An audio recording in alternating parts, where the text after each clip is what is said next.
Amber, Steel, Mirror. What? So you said the Alvaro here might be on a different build. What kind of build are you Ah ja, suspecting?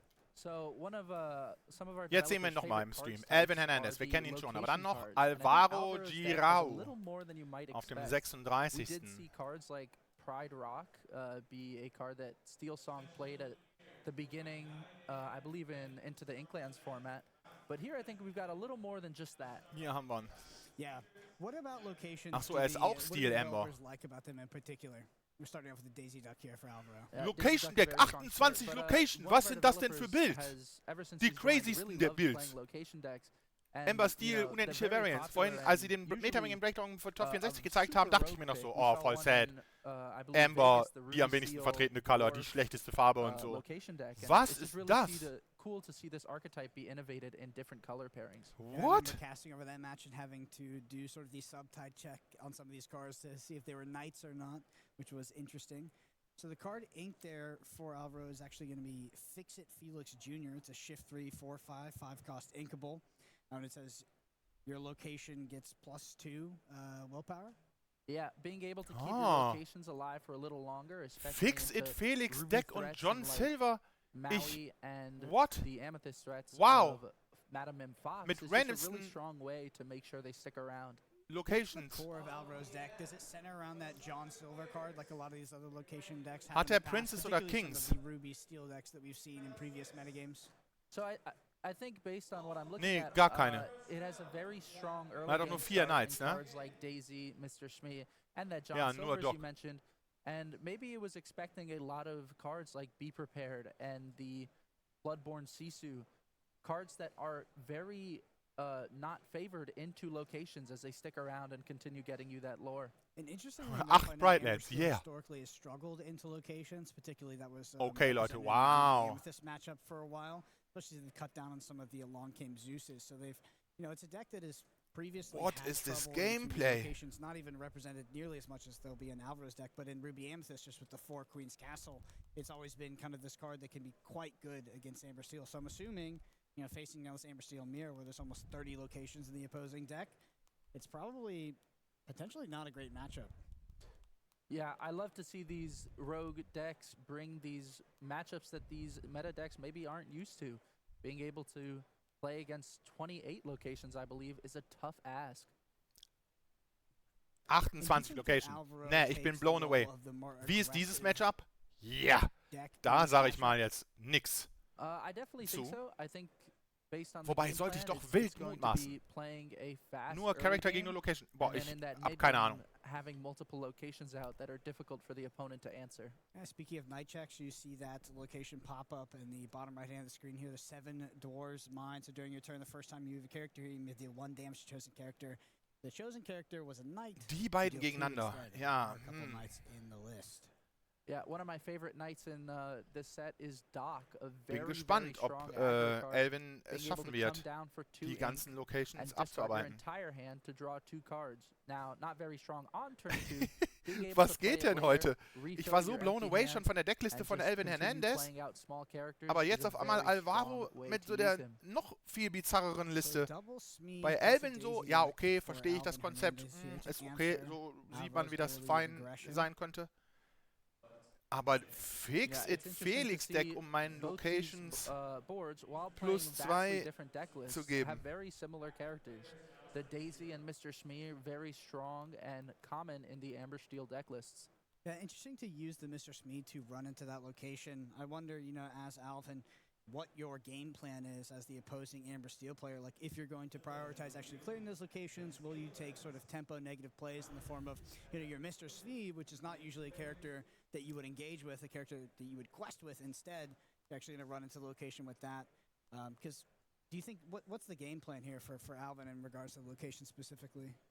I don't know. I think it's a very tough ask. These locations are going to continue to flood the board and represent lore every turn that Alvin might have difficulty clearing, but if you leave them alone for too long, they'll just eventually reach Alvaro to that 20 lore. Yeah, I wonder what Alvin's strategy is regarding cards like a Whole New World, potentially. Like, if that's a card that you're going to prioritize and look for in a matchup like this. This is assuming that it's in the deck, because that card is mostly standard to most Amber Steel lists, but Nee, beide spielen natürlich nicht Whole New World. More aggressive-oriented deck that also is representing Smees, Daisy Ducks, and a lot of these low-cost, low-curve characters. Yeah, I think it's definitely a card that you wish you can get out of your hand. Being able to Alvaro sieht mir aus wie das aggressivere Deck. is great because you don't have Ne, to seine have Curve it ist eigentlich stuck relativ with low. its uninkable Auch die status, ganzen Locations but wurst in er Amber halt Steel raus. deck, I think it's kind of a difficult ask. Aber seine Hand ist halt schnell leer und seine Nachziehmöglichkeiten sind doch mehr so begrenzt und beschränken sich auf Dock. Oder wir müssen die Deckliste nochmal angucken. Yeah, we see the Dwarf's Mind. Ach ne, mit diesen Pride Lands kann man theoretisch noch so Kartenvorteil. Nicht mit denen, sondern mit der Jungle Oasis. Banishing the Mr. Smee from the board and leaving Alvin with one Smee less. Yeah, this Amber Steel Fixit location Felix deck Jr. has kind of been the zieht talk of the eine. convention as I've been walking around. I've been hearing everybody sort of whisper about it, saying that there was one that made it to top 64, top 32, and I know a lot of people are kind of have their fingers crossed for this one to make it all the way to top 8. Yeah, I think I might be one of those people. Being able to see these Also Alvaro ist auf jeden Fall ein Brewmaster. Wow, das habe ich nicht mal in Erwägung gezogen zu bauen, dieses Deck. Excites me the most about working on these cards.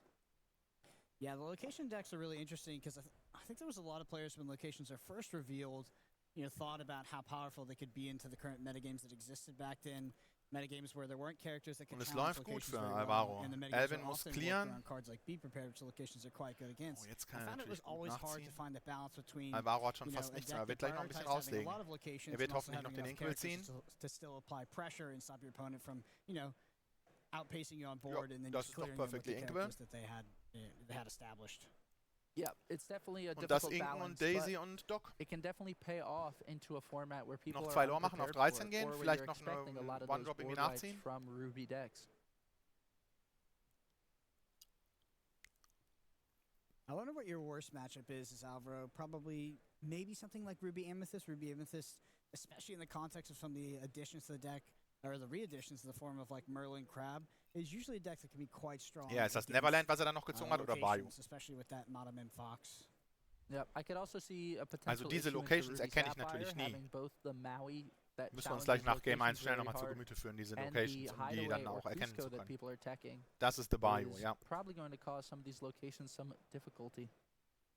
All right, so do you see a whiff on the Daisy Duck trigger here for Alvin? Does flip a Let the Storm Rage on. And you see a Bayou deployed off the back of it. Was für neue Rekorde. Vorhin schon der Whiff von dem 53 auf 61 Karten Character Deck. Aber jetzt 54 auf 60 Charakter, mehr Whiff. Daisy Duck, der Big Prize, here you go.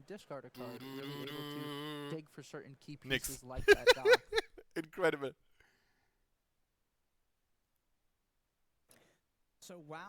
Nee, ich bin echt 0% Analyse, super zum Spectator degradiert hier bei diesem Matchup. Klar, der Boardclear muss natürlich sein. Jetzt hauen wir noch für 1 in den Bayou.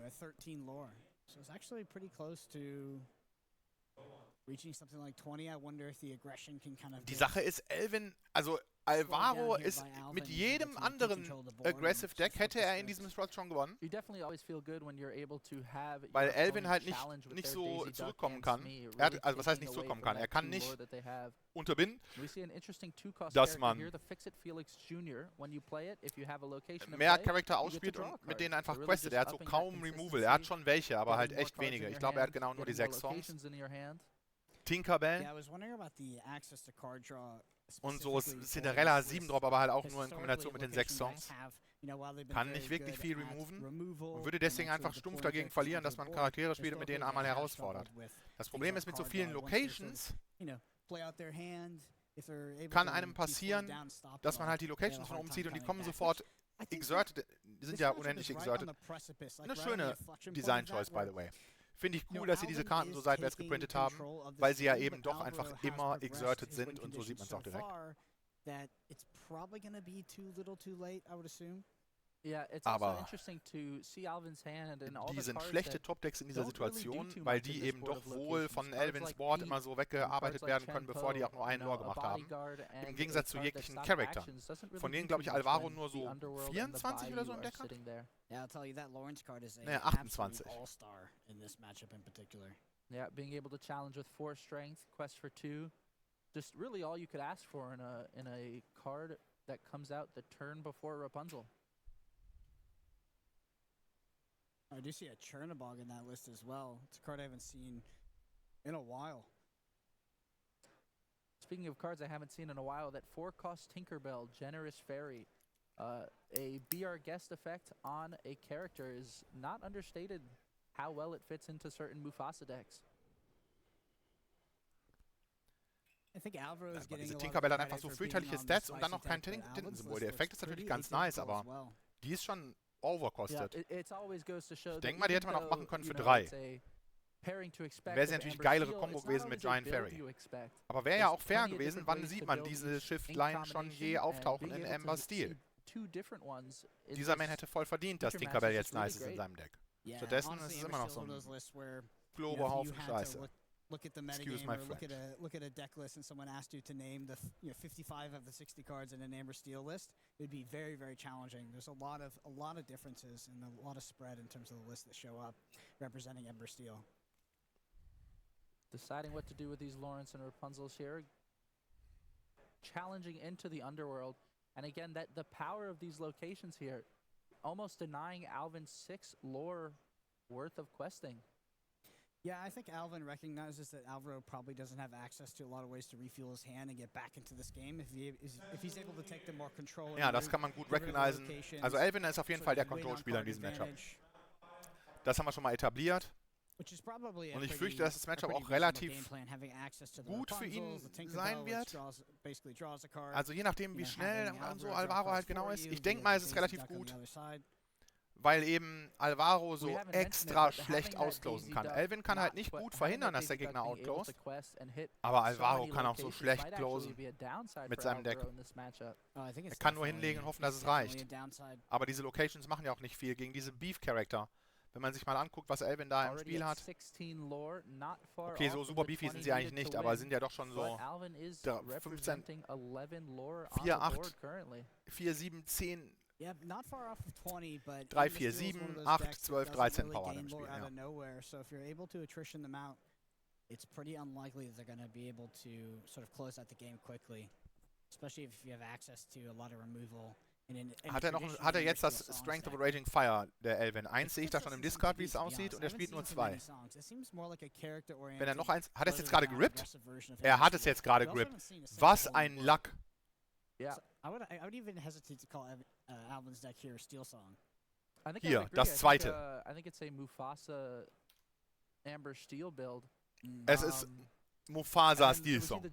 Ist, was es ist. Liebe Kommentatoren. Das Deck enthält Songs und Charaktere mit Singer. Und es ist Amber Steel. Wie ist es dann nicht Steel Song?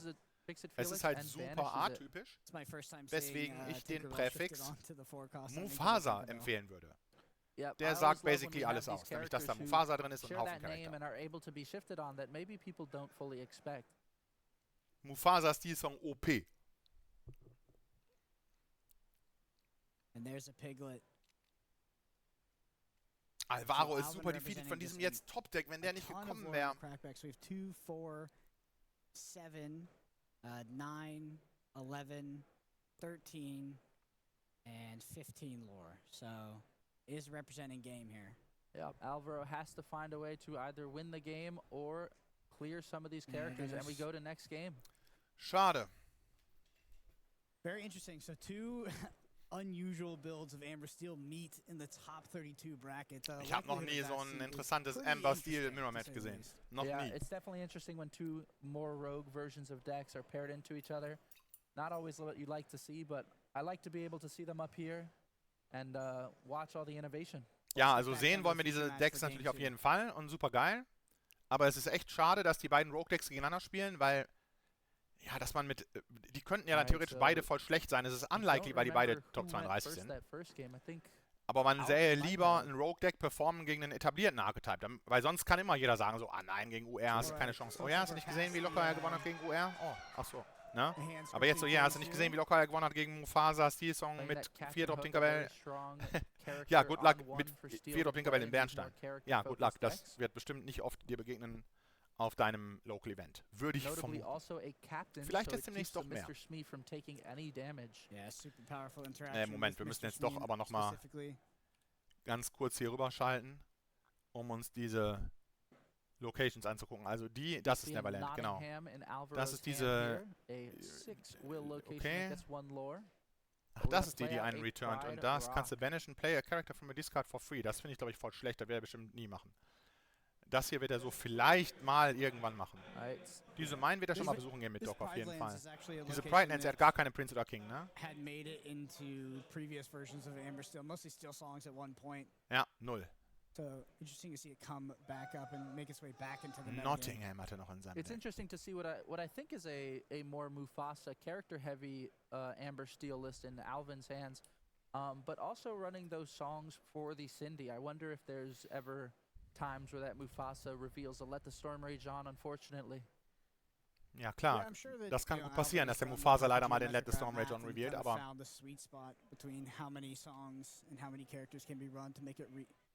reasonable enough. We see Fix-It Felix Jr. come down, drawing a card because we have that Pride Rock in Ist eigentlich eine interessante Frage, so ab wann man zu viele Non-Character in seinem Deck hat, dass Mufasa sich nicht mehr lohnt. Wir haben schon Mufasa-Builds gesehen, glaube ich, mit so 52 Charaktern nur. Alvin hat sich überlegt, ja, 6 Songs sind das richtige Ausmaß. Kann wohl auch sein. Ich wäre auch nicht super mad gewesen, wenn er 8 gezockt hätte.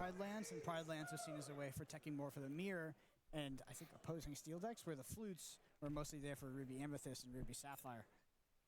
Yeah, it's interesting to know that we see more Pride Rock this weekend than we have any Sleepy's Flute. It's almost like it won that battle between the two. Yeah, I think that item location disruption has also kind of come at a cheaper rate nowadays. Not literally cheaper in terms of the cards, but you have these more dynamic and more powerful cards you can put into your deck that can help you deal with items. So you don't have to run sort of these cards that could previously interact with these items that were effectively duds in a lot of other matchups.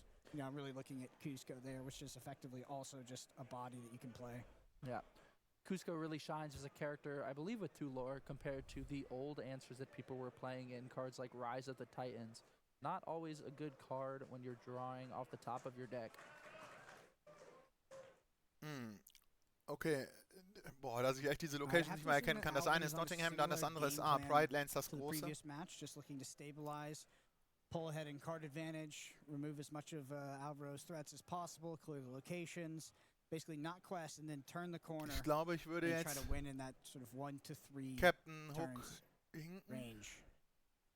Yeah, nee, ich würde so Nottingham inken und die Location und Captain Hook rauszulassen.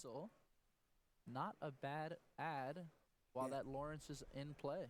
This Daisy, you know, while it's a good tempo card for Alvaro, is very Man hätte natürlich auch considern können, in die Pride Lands einzuziehen für die +2 Wille. Due to the nature of it not being a traditional Steel Song list and being a more character-focused Mufasa version.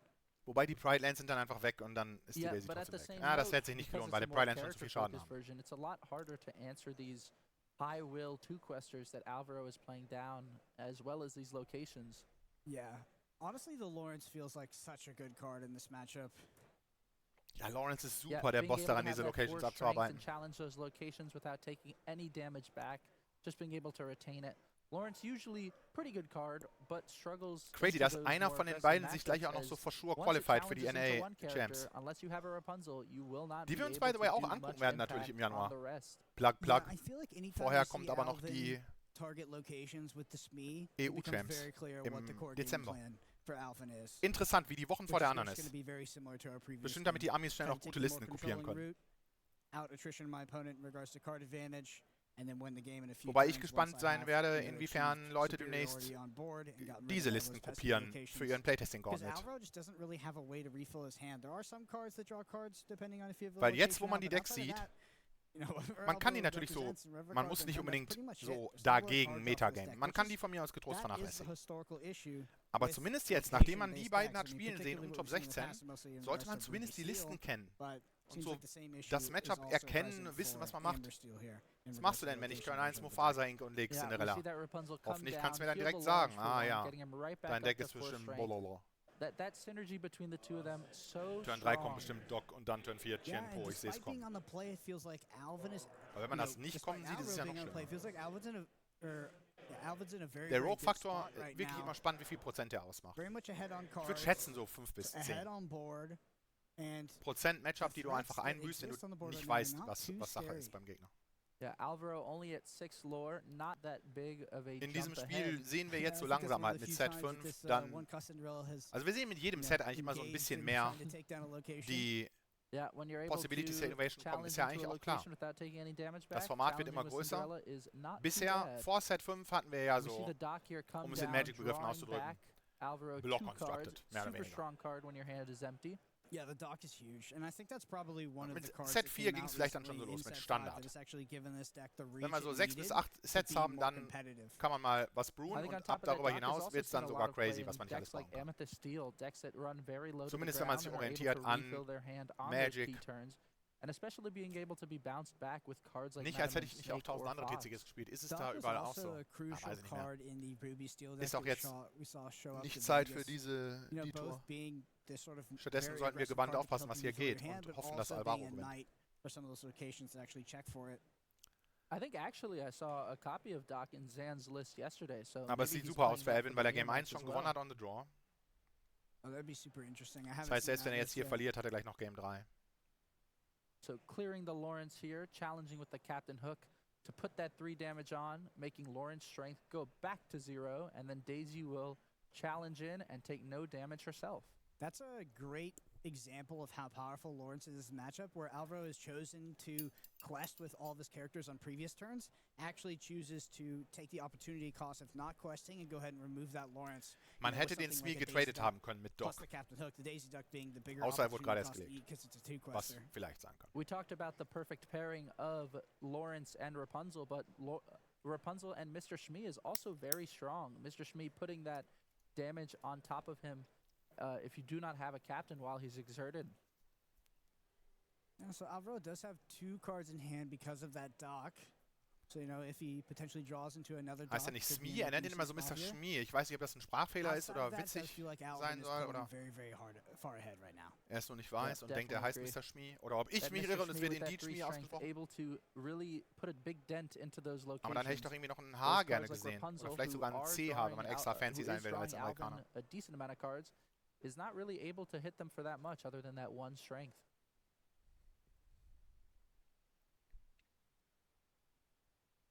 Alvin's got to be feeling pretty comfortable with 4 characters on the board. Looking at the discard real quick there. But if this Smee is removed, Alvin not left with a lot of strength here to actually remove those locations, so that passive lore gain is going to be a real threat. Yeah, Fire the Cannons comes down on the Mr. Shmee again, and 2 more locations coming down. Yeah, that's probably The Pride lands at Bayou. that's got to be worst case scenario here for Alvin. If we think about Alvin what hat are 3 Alvin's Power. best outs here, Diese Locations maybe haben maybe so tossing into 20 something, Willpower. potentially getting something like a Chernobog onto the field here, or maybe even something like that Beast Tragic's Hero we see in hand, get a damage counter on it, it becomes a location removing machine. And you really think of board states like this being really difficult for a lot of decks in the format to answer. Even cards that are teched like Hideaway or Cusco only able to place 1 location into the inkwell. So I believe Alvaro's best draw on the next turn is probably going to be another dock. Yeah, maybe a dock into a John Silver and an Inkable. That would be a very strong showing. All right, so here's going to be a Chen Po, so 4/7. Yep, lots of strength to challenge into those locations. The bodyguard tech's probably not that relevant in this matchup. Nope, probably not. But we did see the Lawrence get prioritized by Alvaro in terms of removal. Yeah, So it could 3 protect something Lore like the gain. Lawrence in the future. Ich bin We gespannt. see Ich both mir Rapunzel kommt, and the aber ich habe keine Cinderella Intuition dafür, wie schwer es ist, so clearing einen the Haufen bayou, Locations and you've got to feel abzuarbeiten. good if you're Alvaro having 5 lore worth of character again, challenging into that 1 cost location. So in Alvin's hand, I see 2 4-cost Tinkerbells, a Mufasa, a Piglet, and 1 more card. So we see Doc move to Pride Rock here, I believe giving him an extra will, Ne, and 2 another Willpower. location come down the Bayou. Giving So- 2 extra will. Yeah, 2 extra will, actually. And I do not believe Doc is a prince or a king character. He's a Nee, er secondary ist text Knight. on Pride lands. He is a knight, though, which is relevant with the dwarf mine that we haven't seen in this game here. Die aber auch fett 4 Stück im Deck hat. 7 Dwarfs Mine. Noch eine der Locations mit den besseren Effekten. Die meisten sind eher so Vanille. Pride Lands hat 2 Effekte. Einer davon ist immer aus in diesem Deck mit 0 Prince oder King. Plus 2 Willpower, so ja, okay. I wonder, so if you're in the form of Alvin, you're like the hyper-controlling side of this matchup. Maybe you're kind of turning the corner because you played a Piglet, but would you ever play something like a Fire the Cannons if it was in your list on your own beast, just to make it this, you know, this location removing machine attacking for 7? I mean, honestly, that's a pretty good idea. Alvaro on very limited cards. Ja, sein eigenes Beast zu beballern mal letztes Stormrage on ist echt I think Play, both was of man those cards considern are könnte. named Pride Lands with different secondary. Oh, mehr Lore, das sieht aus, als ob titles. Alvaro es gewinnen konnte.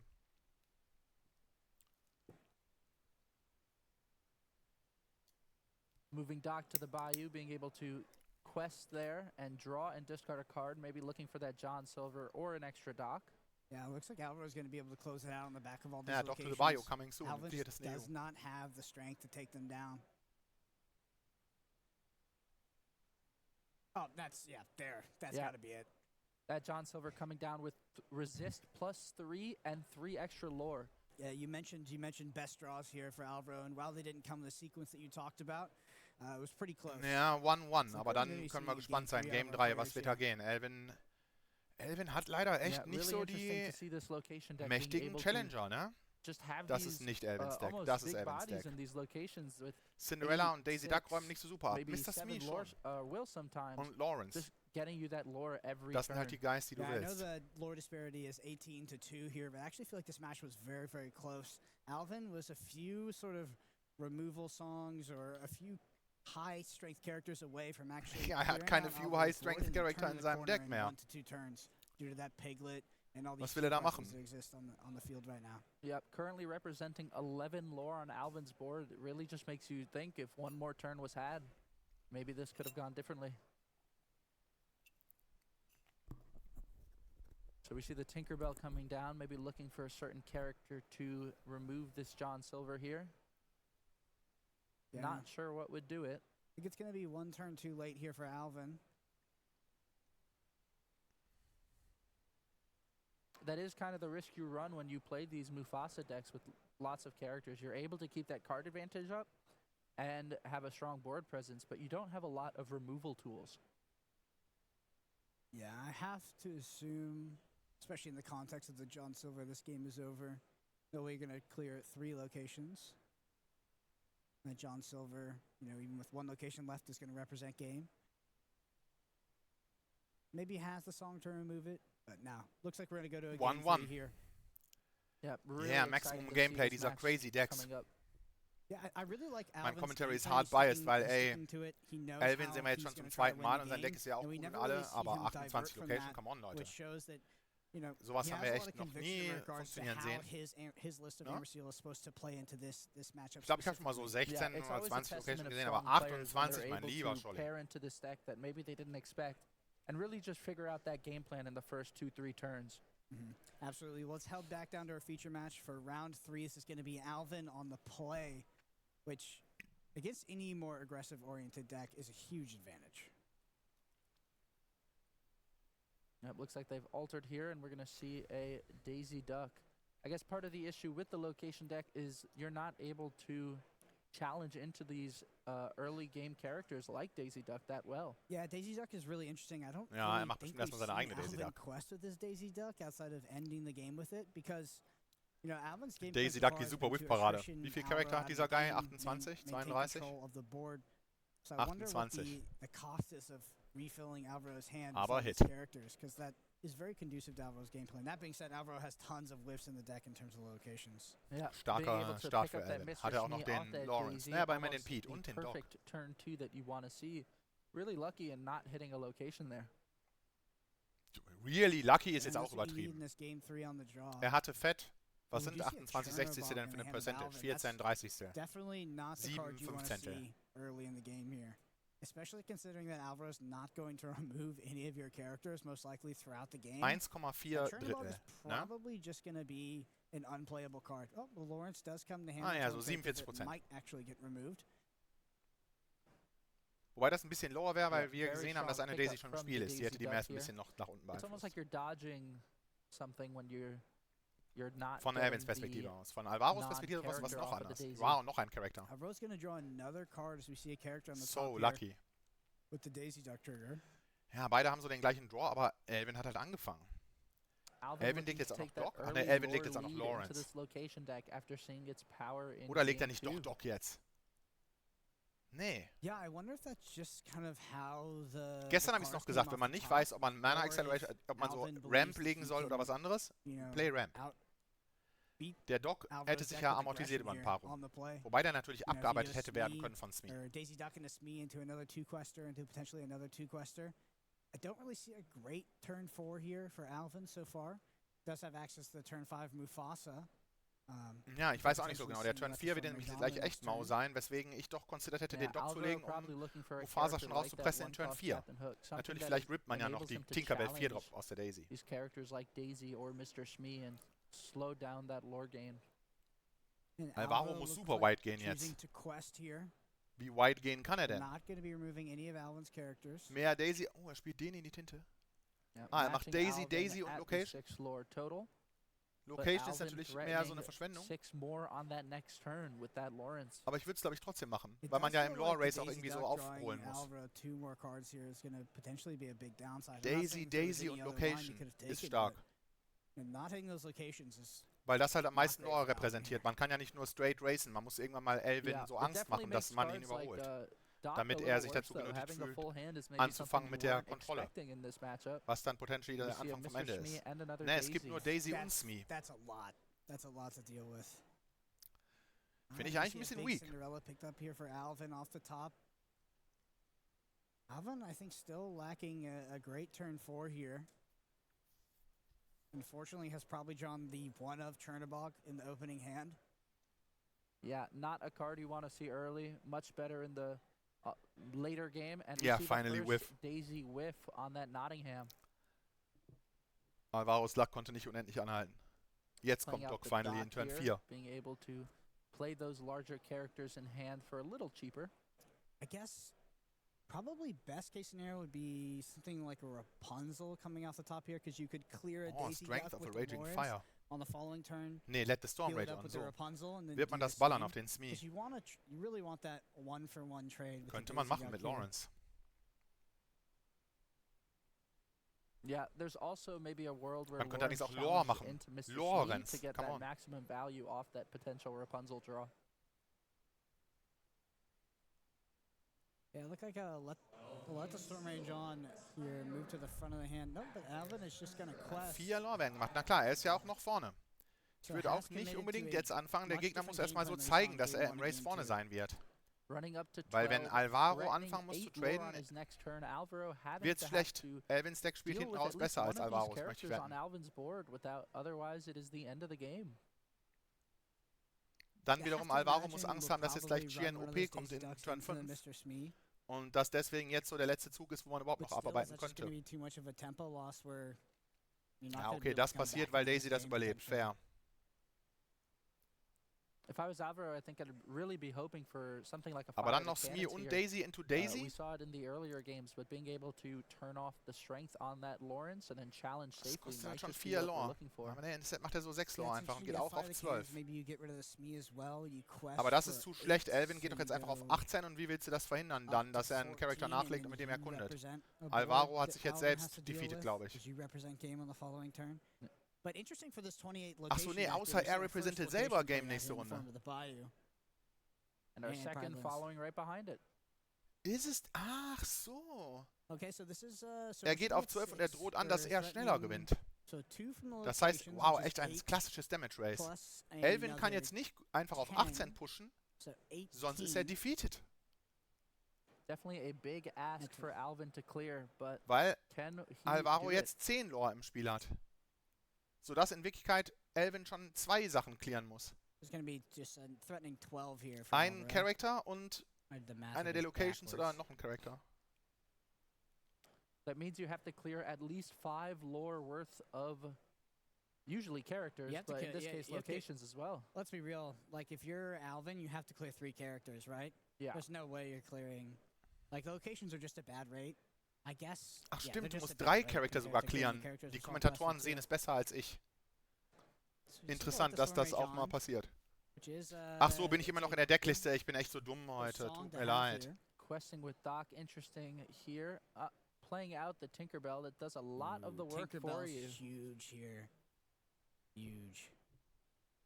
Before we even challenge at all, we're able to clear 2 Ich frage mich, wieso das ist. Sonst bin ich doch auch besser on the ball gewesen. Naja. Yeah, they caught it perfect. Another benefit to locations, though, is they're not taking any damage from that Tinkerbell. They're fully healed. I think that Tinkerbell was the top deck. It was either that or the Too distracted von diesen Decks. On the previous turn, but what a good card to have here right as you get to your 6th ink mark and get that 2-for-1 just off the enter trigger.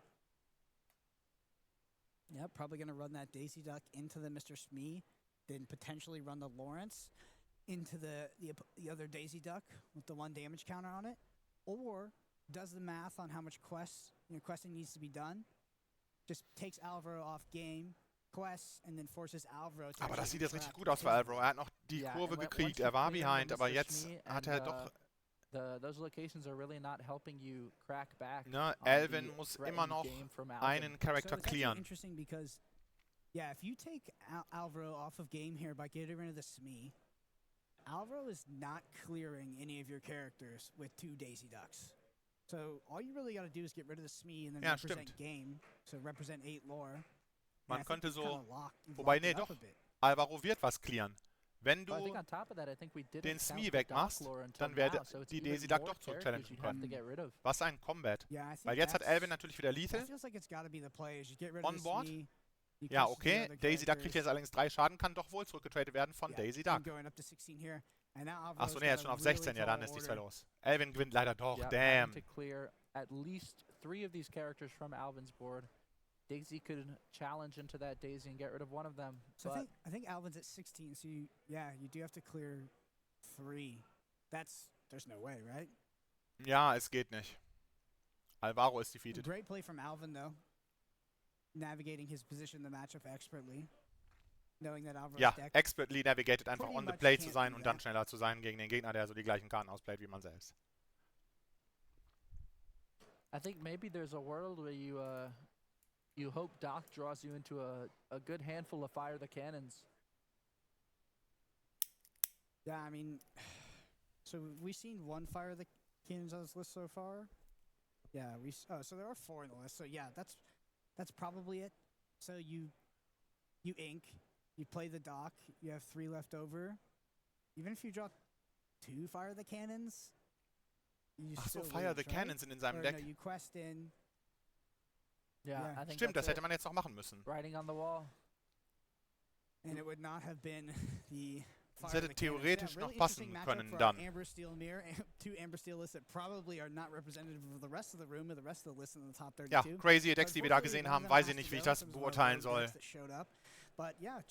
Ich glaube,